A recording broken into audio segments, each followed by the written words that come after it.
Après, on a un archipel qui est juste à côté de la ville. Donc, tu prends le bateau et tu vas sur l'archipel et tu peux faire un safari pour aller pêcher des huîtres ou pêcher des langoustines. Bonjour et bienvenue chez Papa Maman Tout va bien.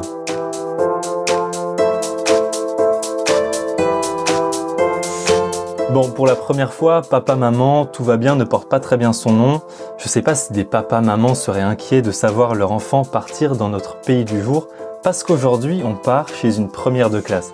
Au top de l'écologie mondiale, au top de l'indice de développement humain, au top de l'indice de démocratie, on part en Suède.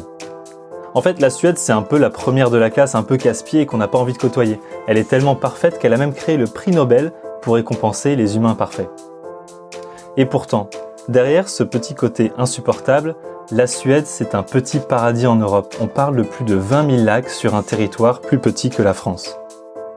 La Suède, c'est des milliers de kilomètres sans aucun humain. 85% de la population vit dans des villes, donc sur moins de 2% du pays. C'est-à-dire que les 15% restants, et les touristes comme nous, se baladent sur 98% de la Suède.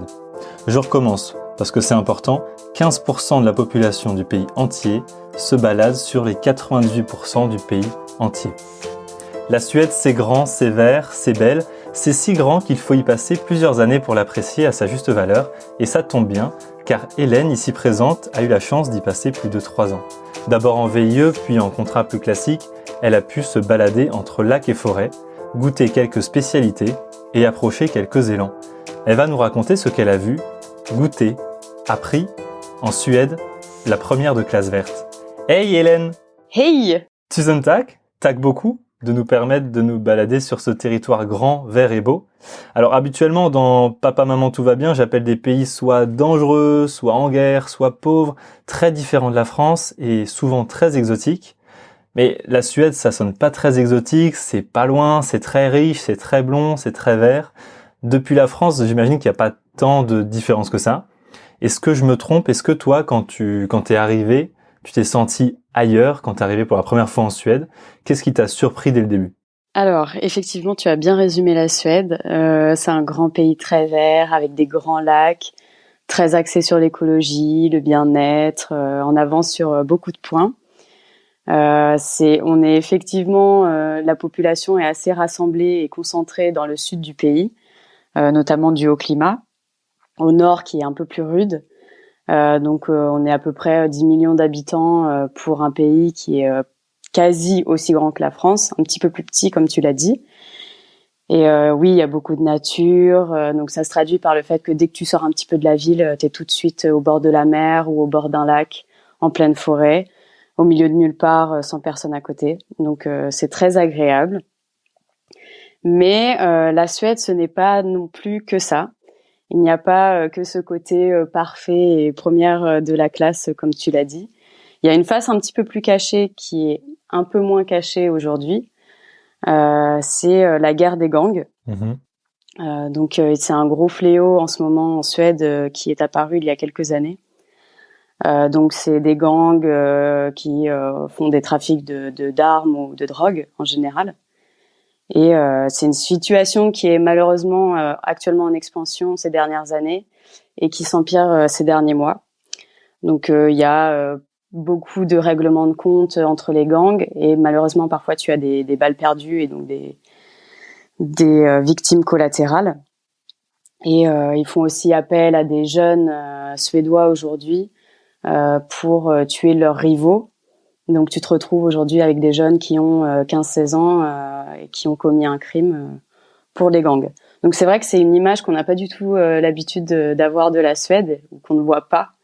Mais c'est un fait et c'est un fléau qui est là depuis vraiment quelques années et qui s'empire depuis ces derniers mois. Et toi, cette guerre des gangs, elle est pesante sur ton quotidien, ou elle est pesante sur le quotidien de certaines personnes, ou elle se passe vraiment loin de tout le monde dans des terrains vagues? Alors, dans la vie, enfin, au jour le jour, non, tu le ressens pas.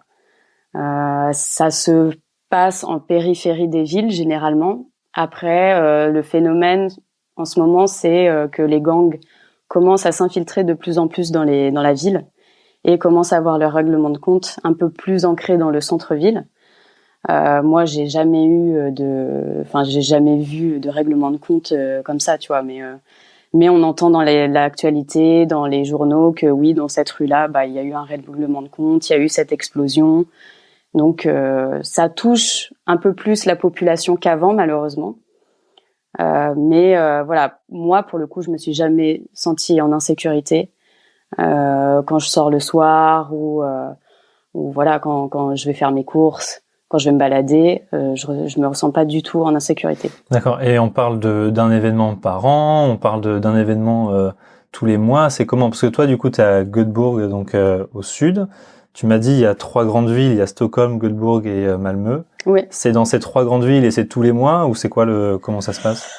Là, ça s'est empiré avec cet été, il me semble. C'est quasi tous les mois, voire une fois toutes les 2 semaines, tu as en ce moment un règlement de compte. D'accord. En fait, il y a une grosse guerre entre 2 gangs qui s'est déclarée récemment.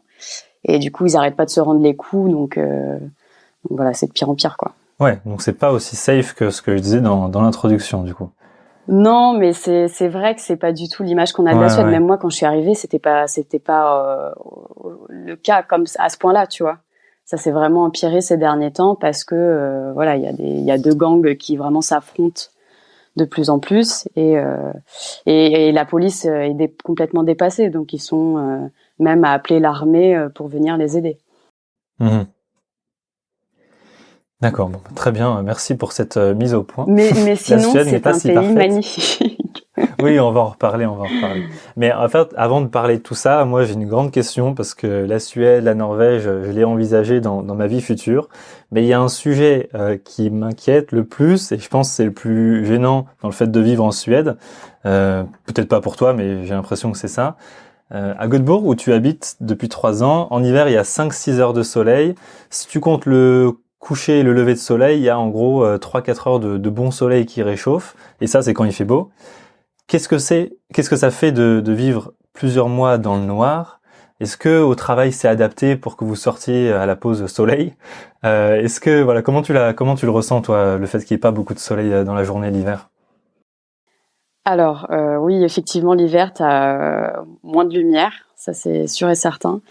Après, moi, vu que je vis un peu dans la partie sud du pays, c'est comme tu l'as dit, c'est oui 5-6 heures dans les mois les plus courts, donc novembre, décembre. Il y a effectivement un manque de luminosité qui se fait vraiment ressortir au bout de quelques semaines. Et c'est surtout quand il fait pas beau la journée, quand t'as pas de soleil, t'as l'impression qu'il fait nuit quasi toute la journée. Donc ça, c'est les journées les pires et celles qui peuvent être le plus déprimant.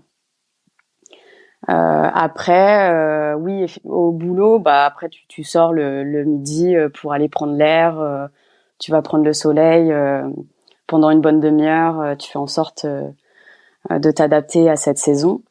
Après l'hiver, c'est aussi t'as aussi de la neige et quand t'as des journées ensoleillées, t'as un peu l'impression d'être au ski.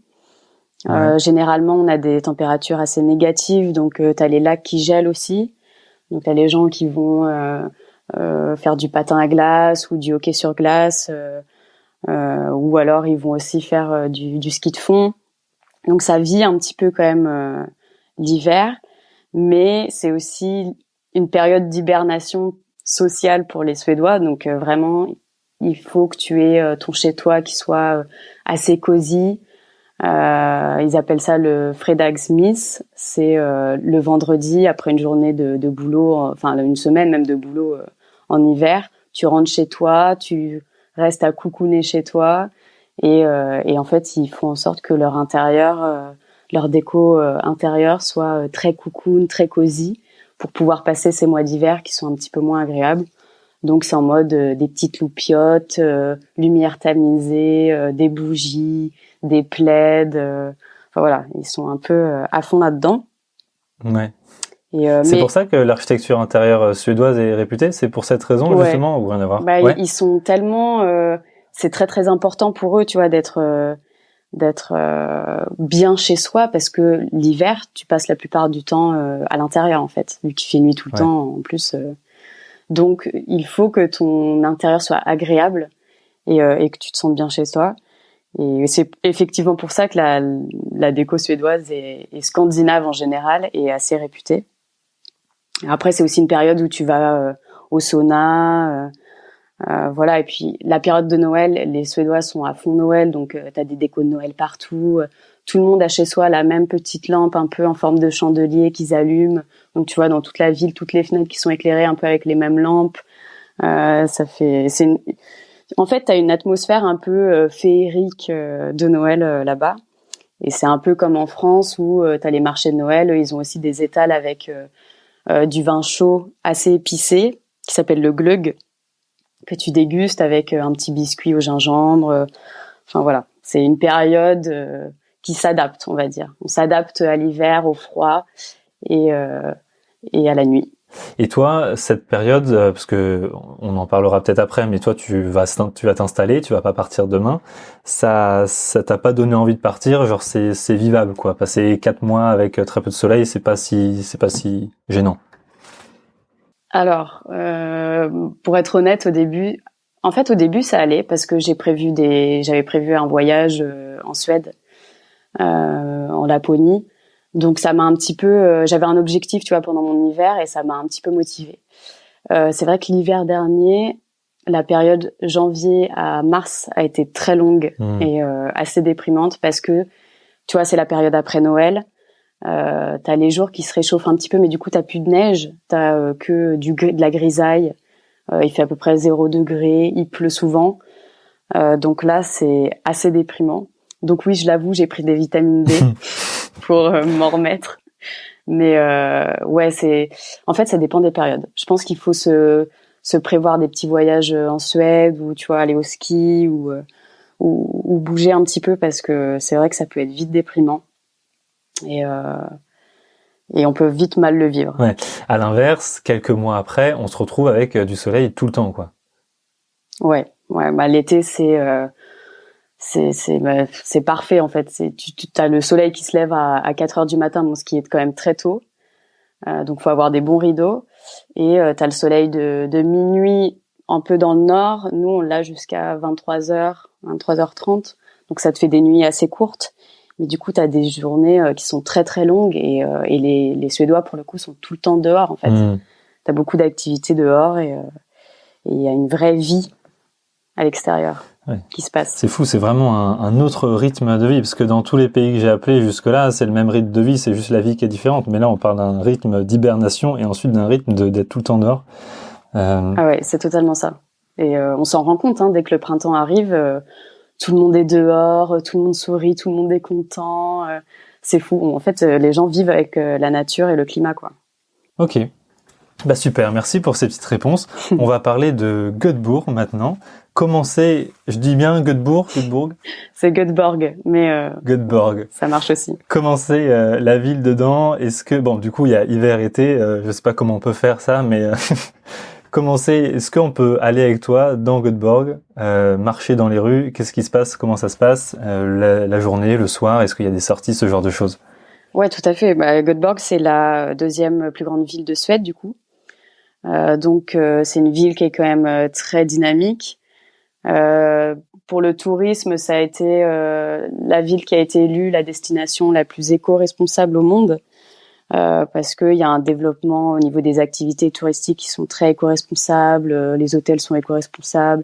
C'est une ville qui met en place beaucoup d'actions pour réduire ses émissions de CO2.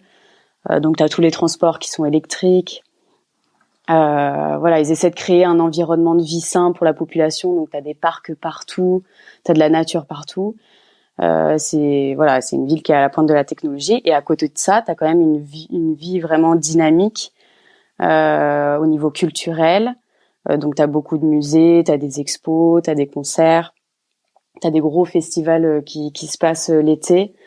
Avec des grosses têtes d'affiche. Tu vois, on a eu Coldplay cet été qui est passé 5 soirs d'affilée tellement il y avait de gens qui voulaient le voir et qui est même pas passé à Stockholm, la capitale. Il y a aussi une scène un peu plus électro house qui commence à se mettre en place. Donc voilà, il y en a un petit peu pour tous les goûts. Et c'est une ville où pour sortir en vie nocturne, t'as pas mal de choses à faire parce que oui, il y a pas mal de clubs, il y a des bars dansants, il y a beaucoup de bars, t'as beaucoup de restaurants. C'est une ville assez gastronomique avec beaucoup de restaurants émergents. T'as des restaurants étoilés. Donc voilà, il y a des choses qui se passent et c'est aussi une des villes de Suède où tu as le plus de microbrasseries, donc avec des bières artisanales. Donc pareil, là-bas, ils essayent d'organiser des petits événements pour attirer des gens. C'est un peu le repère des hipsters, mais c'est assez bon délire et il se passe quand même beaucoup de choses dans cette ville. Donc on s'ennuie pas trop. Et c'est facile de rencontrer des Suédois et Suédoises. Tu vas dans une microbrasserie et on vient te voir, ou les gens, est-ce que tu dirais qu'ils sont chaleureux ou alors faut plus venir vers eux? Alors, c'est vrai que moi j'avais un a priori assez énorme là sur ce point-là, comme quoi les Suédois étaient fermés.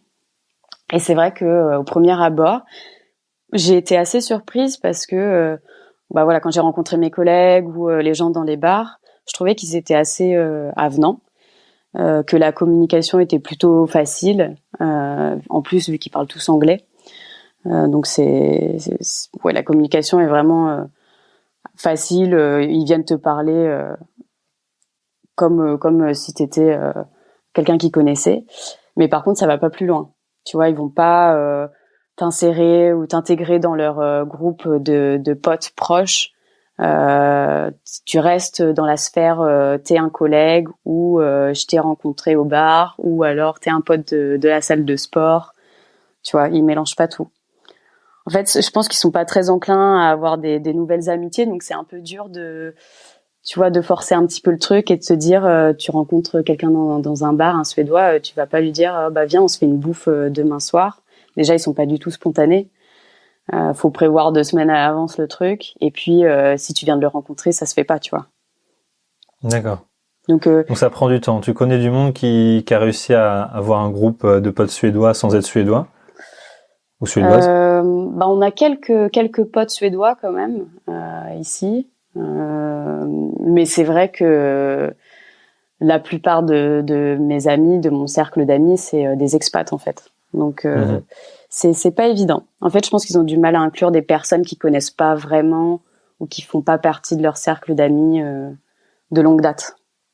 Ouais, bon, c'est quelque chose d'assez commun. Et aussi, peut-être, ils doivent se dire, ces expats, ils partent dans 2 ans, donc ça sert à rien de faire l'effort. Bon, toi, du coup, tu Ouais, restes. peut-être aussi. Peut-être aussi, c'est vrai. Faudrait leur dire C'est que tu vrai. Et puis je restes. pense que c'est valable dans d'autres pays aussi, tu vois. Ouais, ouais, bien sûr. Alors, si on vient te voir en Suède, qu'est-ce qu'on Oui. fait? Moi, je veux qu'on aille en Laponie déjà. Donc, est-ce que tu peux nous raconter la Laponie? Est-ce qu'il y a d'autres choses à faire? Voilà, si là, la semaine prochaine, on arrive, où est-ce qu'on part?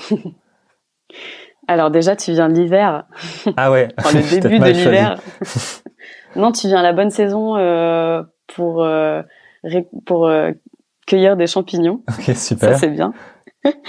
Mais il y a plein de choses à faire. Il y a plein de choses à faire déjà. Donc moi, je suis sur la côte ouest, sud-ouest, et tu as une côte magnifique qui s'appelle la côte Bohuslän, qui monte jusqu'en Norvège. Et c'est beaucoup de roches en fait sur la côte. Et c'est très très beau. T'as, tu sais, les petites maisons très typiques de Suède, de toutes les couleurs, les maisons des pêcheurs. C'est magnifique. Je te fais visiter ma ville pendant 3-4 jours quand même. Ouais, d'accord. Euh, Parce que voilà, il y a des choses à faire dans la ville, mais aussi à l'extérieur. Si on peut aller au lac, faire de la randonnée. Après, on a un archipel qui est juste à côté de la ville. Donc, tu prends le bateau et tu vas sur l'archipel et tu peux faire un safari pour aller pêcher des huîtres ou pêcher des langoustines ou voilà. Ensuite, qu'est-ce qu'on peut faire? Eh bah oui, on va en Laponie si tu veux. Donc ça, c'est quoi? Euh, C'est à combien ça de chez toi? moi je l'ai fait la deuxième année après être arrivée. Et c'était mon plus beau voyage. Honnêtement, c'est une des meilleures destinations que j'ai pu faire. C'est dépaysant, c'est tout blanc, t'as de la neige partout. Et j'y étais en train de nuit. de Göteborg. Donc, le voyage prend quand même 18 heures. Mais voilà, il y a une bonne partie où tu es quand même en train de dormir. Et c'est surtout, tu te réveilles le matin, tu ouvres les rideaux et là, c'est tout blanc autour de toi. Tu as tous les arbres qui sont recouverts de neige et c'est silencieux. Et voilà, après, tu fais des activités, chien de traîneau, motoneige. Tu vas visiter l'hôtel qui est fait entièrement en glace, donc avec les sculptures en glace. Tu peux même dormir là-bas si tu veux, dans un lit en glace avec des peaux de bêtes dessus. Ouais, et Bon, tu je l'ai pas manges, fait, mais tu bois des cocktails dans des verres en oui, glace. exactement. Tu bois des cocktails dans des verres en glace. Donc ouais, une destination magnifique. Et le petit must, c'est si tu vois des aurores boréales, bien sûr. Donc ça, c'est hallucinant. Mais tu sais que je peux en voir aussi, moi, d'où j'habite. Ouais, pas tous Si les je vais un soirs petit du peu, coup. non, mais si je vais un petit peu en dehors de la ville, parce qu'il faut pas que tu aies de pollution lumineuse du tout. Mhm. Donc pas de lumière de ville, pas de lune si possible. Et après, tu peux aller en dehors de la ville et tu peux en voir aussi. Mais en Laponie, tu as vraiment toute cette atmosphère magique, féerique autour de toi. Enfin, tu es dans un autre monde, en fait. Et c'est vraiment des paysans, pour le coup. Et là-bas, on ferait quoi? On ferait des randos raquettes, c'est ça? Ouais, tu fais rando raquette, chien de traîneau, motoneige, tu vis lentement, mais tu vas au sauna. Nous, il y avait un sauna au milieu d'un lac, donc qui était complètement le gelé recouvert de neige. Donc un sauna en bois où tu l'allumais toi-même avec des bûches de bois. Et tu avais une trappe dans le sauna où tu pouvais plonger dans l'eau du lac qui était à 0 degré. Et après, tu ressors, t'es tout de suite dans le sauna, donc t'as pas froid, mais c'est une expérience à faire. Trop chouette. Et donc Ouais, Laponie, tout au nord, au nord, au nord de la Suède. Après, c'est la Norvège. ouais, tout à fait. Moi, j'ai été à Kiruna, donc c'est la Laponie suédoise. Et après, t'as la Laponie finlandaise aussi. Et entre les deux, ce que tu as traversé en train pendant 18 heures, il y a rien. C'est le vide, c'est la forêt. Alors, en fait, au milieu du pays, t'as pas grand-chose. T'as beaucoup de forêts. Ouais, il y a pas beaucoup de villes, pas beaucoup de gens qui habitent là-bas. Par contre, sur la côte, t'as quelques villes que tu passes, et il y a quand même des gens qui habitent là-bas. Donc, je sais pas comment ils le vivent tous les jours, mais voilà, c'est une habitude. Et après, Kiruna, là où j'étais, c'est une destination qui est assez connue pour aller en Laponie. Donc, il me semble même qu'ils ont un aéroport. Donc, voilà. Mais autour, t'as pas grand-chose, non? Alors j'ai une question. Oh, est-ce qu'on passe à Stockholm aussi?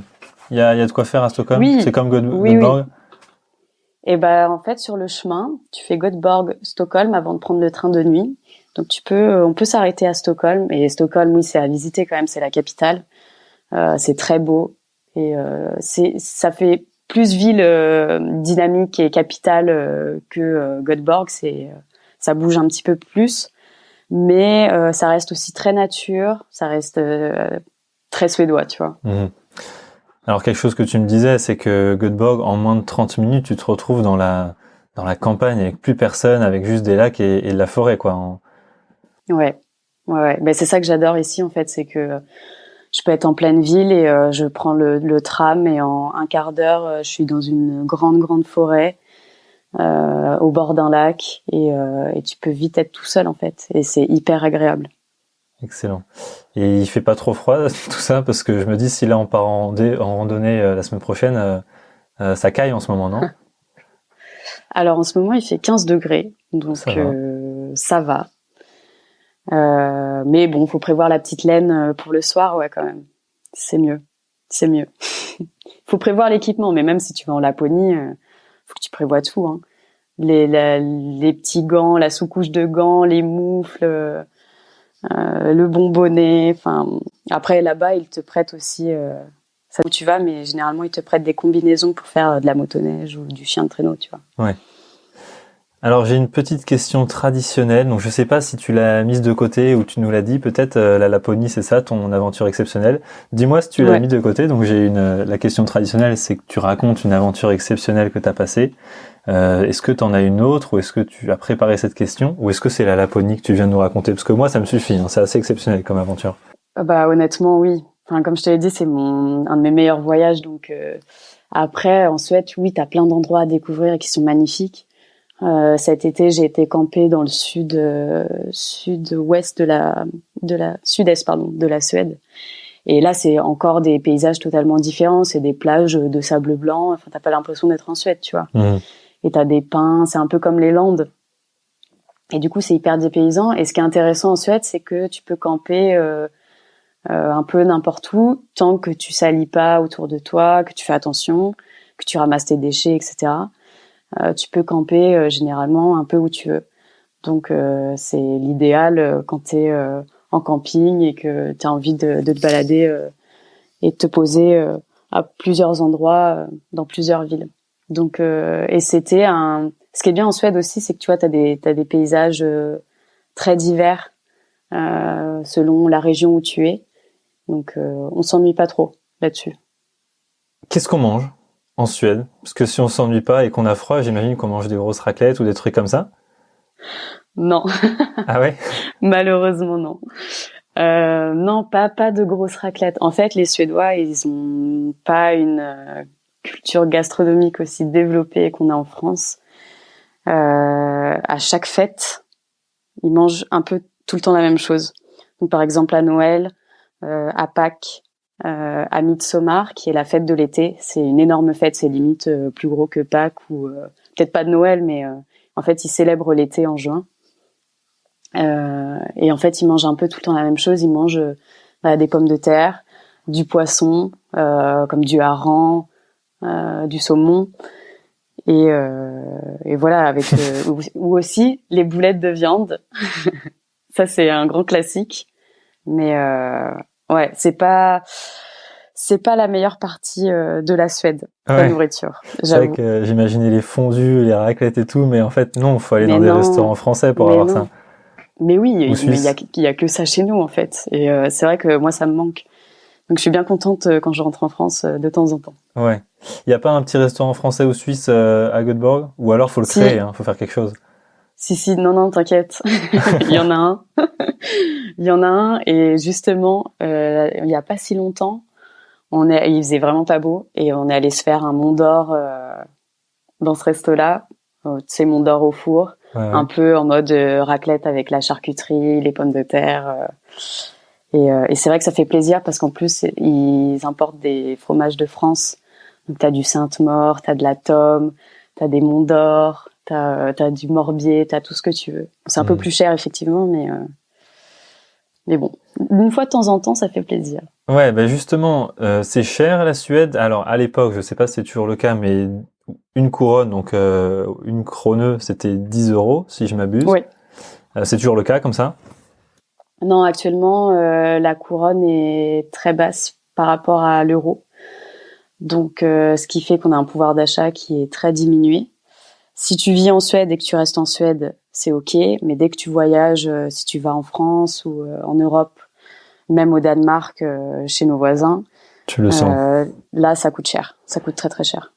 Et c'est combien par exemple en Suède une petite raclette que tu t'es fait là en euros? Alors là, c'est vrai que, en fait, je vais te donner un prix général par rapport à tous les restos que j'ai pu faire.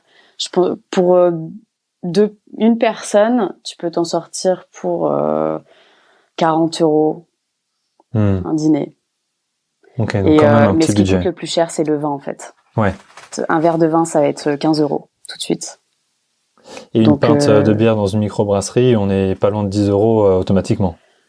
ouais, t'es peut-être plutôt autour de 7-8 €, ce qui reste abordable. Ça va, ouais. Ça dépend des bières, mais ça reste abordable. Donc la bière est moins chère que le. Mais c'est parce qu'ils importent tout aussi, donc ils peuvent pas produire de vin en Suède. Enfin, Maintenant, avec le réchauffement climatique, ils commencent à développer, à avoir des vignes dans le sud de la Suède et à faire beaucoup de vin blanc. Donc ça va venir petit à petit. Mais pour l'instant, tout le vin est importé et ouais, ça coûte cher. Ça coûte très très cher. Les Suédois t'en parlent du réchauffement climatique? Parce que je m'étais dit que je lancerais cette question dans tous les épisodes, parce qu'en fait, tout le monde m'en parle automatiquement. Ouais. Qu'est-ce qu'ils disent sur le réchauffement climatique, les Suédois? Ils font face à la réalité, je pense, parce qu'on a eu on n'a pas eu un été très très chaud, mais pour le coup, on a eu des grosses inondations cet été, donc avec des autoroutes qui se sont complètement effondrées dues aux inondations. Et en fait, on voit la réalité en face. Donc personne ne peut nier cette réalité. Ils sont clairvoyants sur le sujet. Et ça, c'est la première fois qu'ils le voyaient, ce genre d'inondation? À ce point-là, oui, je pense. Enfin, moi, en tout cas, depuis que je suis là, oui. Il n'y en a jamais eu des aussi fortes que cet été. Ouais, les pôles sont même le plus touchés d'ailleurs. Ouais. Bon, avant de conclure, j'ai quelques petites questions rapides qui nous apportent beaucoup si on veut continuer le voyage en Suède. Ouais. Est-ce que tu lis, est-ce que tu as lu des auteurs ou autrices suédois? Est-ce que tu pourrais nous conseiller certaines personnes, en sachant que c'est chez eux qu'il y a le prix Nobel et donc de ce que j'ai compris, le prix Nobel de littérature là cette année c'est un Norvégien. J'imagine qu'il y a eu des Suédois dans le lot. Est-ce que tu as des petits noms?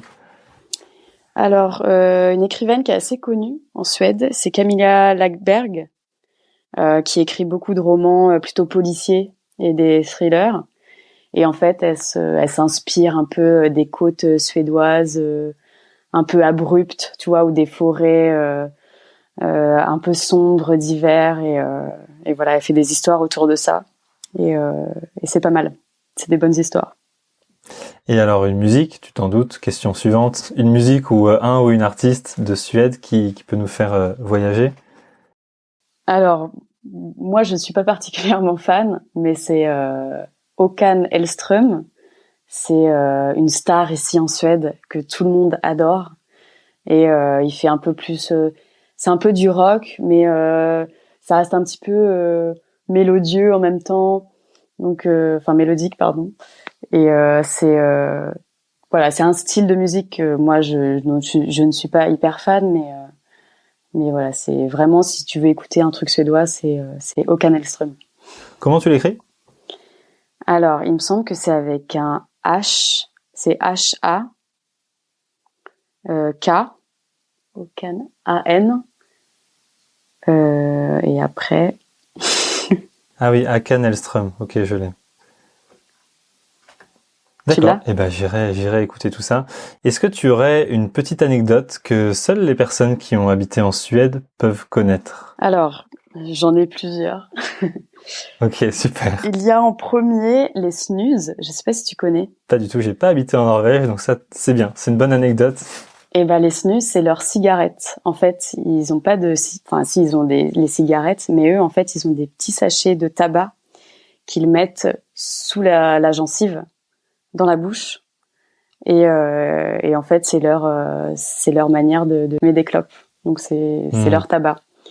Et c'est un phénomène ici, tout le monde a ça. C'est dans des petits boîtiers et voilà, c'est leur clope d'ici. Donc au moins ça sent pas la clope. Mais c'est pas non plus hyper beau parce que quand il sourit, tu vois un petit bout de sachet qui dépasse. Enfin voilà, c'est pas ouf. Ouais. Mais c'est leur truc d'ici. Ils en ont tous un en bouche majoritairement? Ou Ouais, elles en ont toutes? voire 2-3 quoi. Ah ouais. S'il y en a qui sont bien accros, ouais. Voilà. Et quoi d'autre? Ouais, le jour où tu reçois ton salaire, généralement c'est en fin de mois. Tous les Suédois sortent ce week-end-là. Donc c'est dès qu'ils reçoivent leur salaire, ils sont là à dépenser tout leur argent dans les bars et les restos. Donc si tu as envie de sortir à un moment où voilà, la ville elle bouge vraiment, il faut que tu sortes ce week-end-là, le week-end de paye. Ok, super chouette. Ouais, c'est un peu des fous là-dessus, c'est incroyable. Et ça vraiment, ça change d'un week-end à l'autre, tu le ressens. Et même en hiver, ils cassent l'hibernation? C'est un peu plus compliqué, mais je pense qu'ils ont besoin aussi de sortir pour pas déprimer, donc oui, ils sortent. Ouais.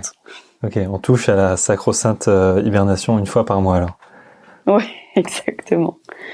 Exactement. Bon Hélène, en Suède, papa, maman, tout va bien? Papa, maman, tout va bien. Merci beaucoup Hélène. Tusen tack! Tusen tack!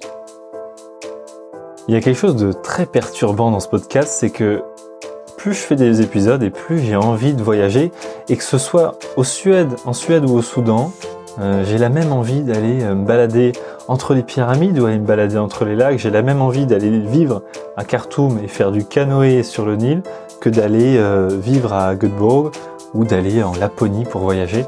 Enfin, c'est vraiment extrêmement perturbant.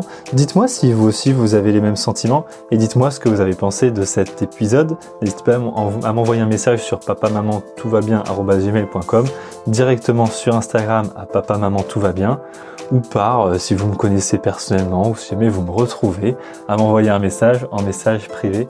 En tout cas, merci beaucoup d'avoir écouté cet épisode. Bravo, encore une fois, d'avoir été jusqu'au bout. J'espère qu'il vous a plu. On se retrouve la semaine prochaine. Et la semaine prochaine, laissez-moi vous dire, on va dans un pays extraordinaire.